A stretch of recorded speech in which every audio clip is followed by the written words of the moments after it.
दोस्तों, आज हम बात करने वाले हैं एक इम्पॉर्टेंट टॉपिक जो कि है हेपेटाइटिस। तो हेपेटाइटिस का यदि हम मतलब समझें तो हेपेटिक मीन्स होता है लिवर, और आइटिस जहाँ लग जाता है उसे बोलते हैं इन्फ्लामेशन। तो लिवर के इन्फ्लामेशन को हम क्या बोलते हैं? हेपेटाइटिस। तो सबसे पहले hepatitis is a medical condition defined by the inflammation of the liver. जो वायरल हेपेटाइटिस होता है means there is a specific virus that causing your liver to inflame, swell and become large and then the normal. तो viral hepatitis का मतलब होता है कि कोई ऐसा बैक्टीरिया, स्पेसिफिक वायरस है ना, जो कि हमारे लिवर को इन्फ्लामेशन करता है, स्वेलिंग करता है, जिससे कि वो साइज़ में बड़ा हो जाता है नॉर्मल से, तो उसे हम बोलते हैं viral hepatitis. Hepatitis is inflammation of the liver usually cause by the bacteria या वायरल इन्फेक्शन। या ड्रग हो सकता है इंक्लूडिंग एल्कोहल, टॉक्सिन्स, पैरासाइट्स, है ना, जिसके रिजल्टिंग इनलार्ज हो जाता है लिवर, उसे हम बोलते हैं hepatitis. Hepatitis refer to the inflammation of the condition of liver. It is commonly caused by the viral infection, but there are other possible cause of hepatitis. Next point देखें तो it is including the autoimmune hepatitis। मतलब autoimmune hepatitis means जो खुद से ही inflamed होने लगता है liver, उसे बोलते हैं हम autoimmune hepatitis that is occurs secondary resulting of the medical and drug and toxins and alcohols. ठीक है, सेकेंडरी कौन को कहेंगे?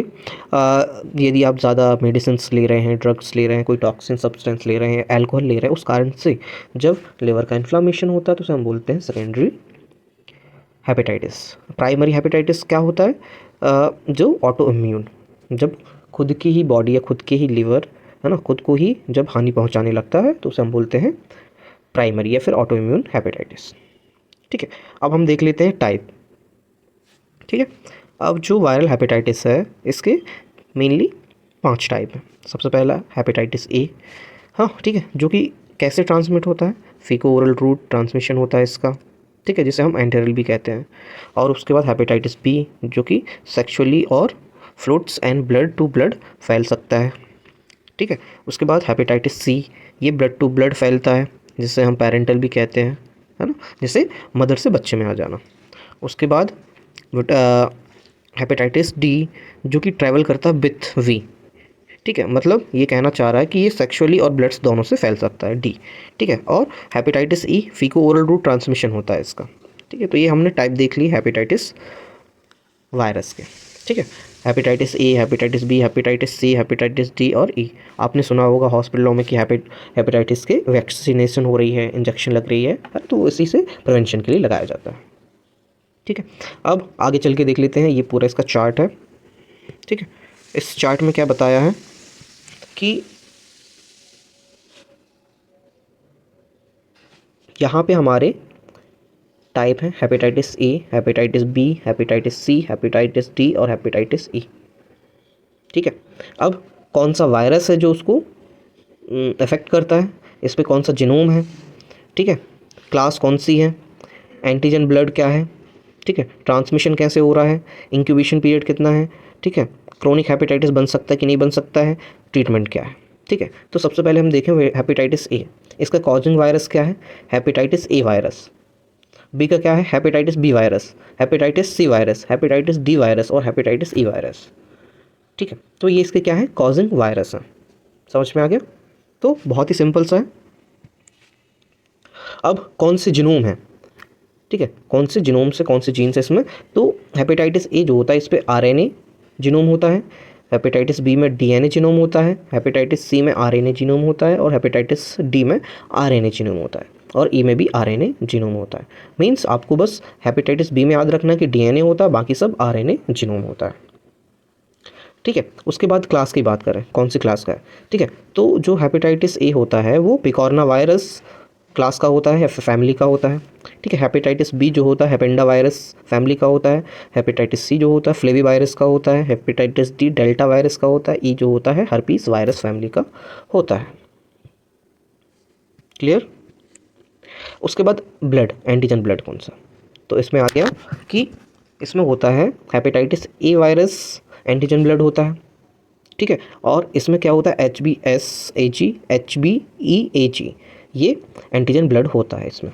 उसके बाद वही हेपेटाइटिस सी एंटीजन होता है इस पर, हेपेटाइटिस डी एंटीजन होता है और हेपेटाइटिस ई एंटीजन होता है। ठीक है, तो ये इसके क्या हो गए, एंटीजन ब्लड। अब इसके बाद देखें ट्रांसमिशन। ये फीको ओरल रूट होता है, मीन्स एंटेरल होता है। ये पेरेंटल, सेक्सुअल और पेरिनेटल तीनों से हो सकता है। उसके बाद ये पेरेंटल होता है और सेक्सुअली फैलता है। ठीक है, उसके बाद ये हो गया अपना पेरेंटल और ये हो गया अपना एंटीनेटल। ठीक है, तो ये इसके ट्रांसमिशंस हो गए।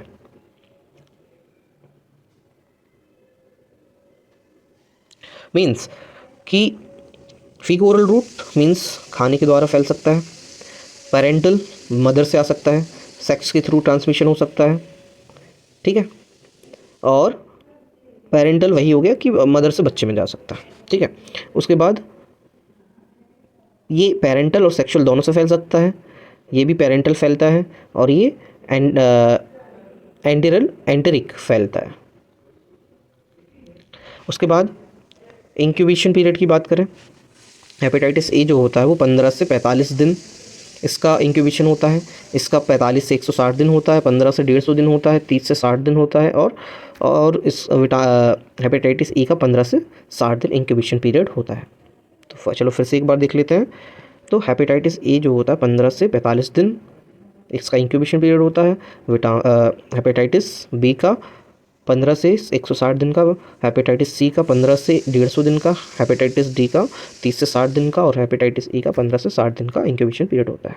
अब क्रोनिक हेपेटाइटिस जो हेपेटाइटिस ए होता है, ये क्रोनिक हेपेटाइटिस में कन्वर्ट नहीं होता। ठीक है, हेपेटाइटिस बी, हाँ चांस होते हैं 10%, और हेपेटाइटिस सी का चांस होता है मोर देन 50%, हेपेटाइटिस डी का चांस होता है मोर देन 80% और हेपेटाइटिस ई ये क्रोनिक में नहीं होता। ठीक है, तो ये हो गया हमारा क्रोनिक हेपेटाइटिस। ट्रीटमेंट की और की बात करें तो कोई भी ट्रीटमेंट नहीं है, ओनली हम इसको ट्रीट कर सकते हैं अकॉर्डिंग टू सिम्टम, और सबका यही सेम है। तो हेपेटाइटिस का कोई ट्रीटमेंट नहीं है, और ट्रीटमेंट है तो भी अंडरलाइंग कॉज का या सिम्टम्स का हम कर सकते हैं। ठीक है, अब जो मेन चीज़ हम यहाँ देख रहे थे कि क्या कारण है जो हेपेटाइटिस हो सकता है। बैक्टीरिया वायरल तो हो सकता है, ऑटोइम्यून हो सकता है, टॉक्सिन सब्सटेंस के कारण हो सकता है, अल्कोहल के कारण हो सकता है, मेटाबॉलिक डिसऑर्डर के कारण हो सकता है, जेनेटिक फैक्टर्स के कारण हो सकता है, ट्यूमर एंड इंजुरी के कारण हो सकता है, और मेडिकेशंस के द्वारा हेपेटाइटिस हो सकता है।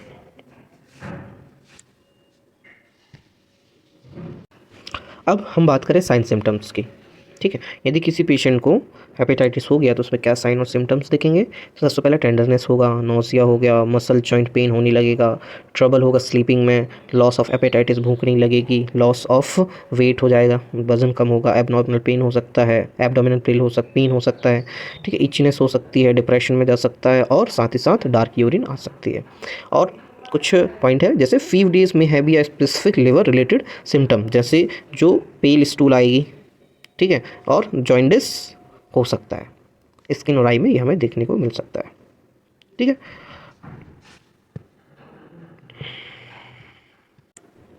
अब हम बात करें इसकी पैथोफिजियोलॉजी की कि कैसे ये हो रहा है।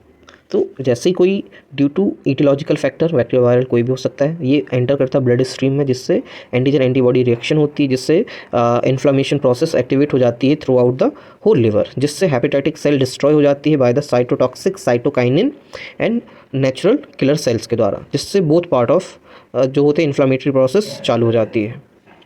इससे सेलुलर नेक्रोसिस होने लगता है, जिससे कि क्या होने लगता है, कोलेस्टेसिस होने लगता है, और इंटरप्शन हो जाता है फ्लो ऑफ द बाइल, जिससे डिसरप्शन होता है और normal blood supply of the cell रुक जाती है।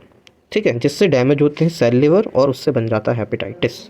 ठीक है, तो बहुत ही सिंपल है, इटियोलॉजिकल फैक्टर आया, एंटर किया ब्लड स्ट्रीम में, एंटीजन एंटीबॉडी रिएक्शन हुई, इन्फ्लामेशन हुआ, जिससे सेल डिस्ट्रॉय करने लगी, साइटोटॉक्सिक नेचुरल किलर सेल्स को करने लगी, है ना, जिससे बोथ जो पार्ट्स हैं वो लिवर के वो इन्फ्लेम्ड होने लगी, जिससे सेलुलर नेक्रोसिस हुई, कोलेस्टेसिस हुआ, जिससे इंटरप्शन हुआ ब्लड फ्लो का, बाइल फ्लो का, सॉरी, है ना, और डिसरप्शन हुआ नॉर्मल ब्लड सप्लाई, जिससे कि सेल डैमेज हुआ लिवर का और हेपेटाइटिस हो गया।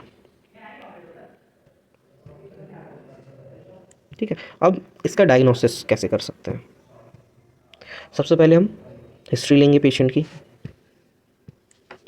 पूछेंगे कब हुआ, कैसे हुआ। एब्डोमेन यूएसजी करा सकते हैं, फिजिकल एग्जामिनेशन कर सकते हैं, हेपेटाइटिस वायरस सीरोलॉजी टेस्ट करा सकते हैं, लिवर फंक्शन टेस्ट करा सकते हैं, लिवर बायोप्सी करा सकते हैं, एएलटी एएसटी टेस्ट होता है ये करा सकते हैं, स्टूल टेस्ट, यूरिन टेस्ट, ठीक है, और सीरम एल्ब्यूमिन और ब्लड ग्लूकोज टेस्ट और लिवर स्कैन करा सकते हैं। ये हमारा डायग्नोस्टिक टेस्ट जो हम कर सकते हैं। और ट्रीटमेंट में हम एंटीवायरल ड्रग देंगे, ठीक है, जिसमें आती लेमिविडिन 100 और 5 है ना, अकॉर्डिंग टू पेशेंट्स, ठीक है।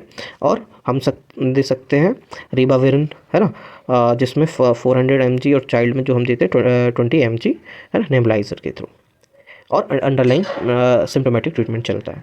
साइड इफेक्ट क्या हो सकते हैं ड्रग के, जैसे फ्लू लाइक सिम्टम हो सकता है, फीवर, चिल्स, हेडेक, एके, फटीग, है ना, रिड्यूस एपिटाइटिस, वेट लॉस और इंसोम्निया, हेयर लॉस, ये सारी समस्याएं हो सकती हैं।